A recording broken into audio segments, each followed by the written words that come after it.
Winner of this mile race. There is also a $50,000 prize for anyone who establishes a world record. You just saw Kevin Sullivan of Canada in the yellow. He was jostled at the start line, and the former Canadian 1500-meter champion is now running second last as the pack moves through the turn.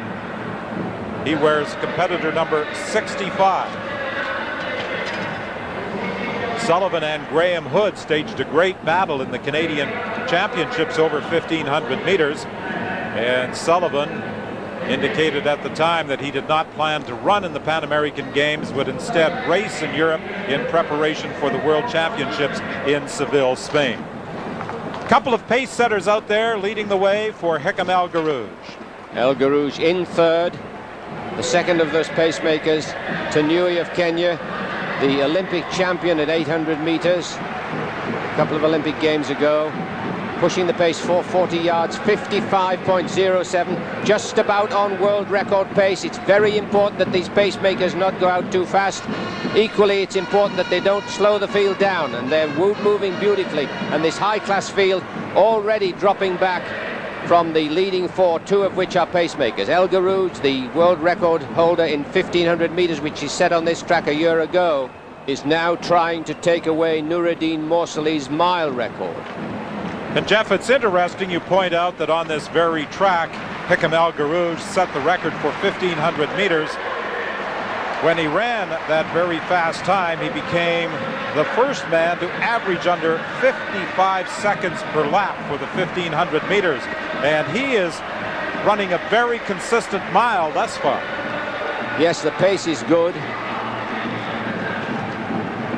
880 yards, 151.58. That's good pace for a new world record. It's now very, very important that they do not lose pace on this third crucial lap. This is the lap which most people let down in slightly to get ready for the final 400 meters. They must not do this if they want to take away Nuruddin Morsali's world record.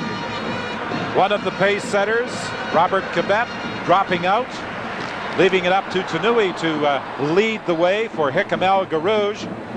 And it's interesting that staying with Hicham el Guerrouj is the 20-year-old from Kenya, Noah Nyan. He is staying right with Hicham el Guerrouj. And with excellent credentials. Nyan has the three fastest 1500-meter times in the world in 1999.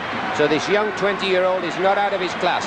Tanui has done an outstanding job as pacemaking and brings them to the bell. They've got to work very hard on this final lap, but it is possible.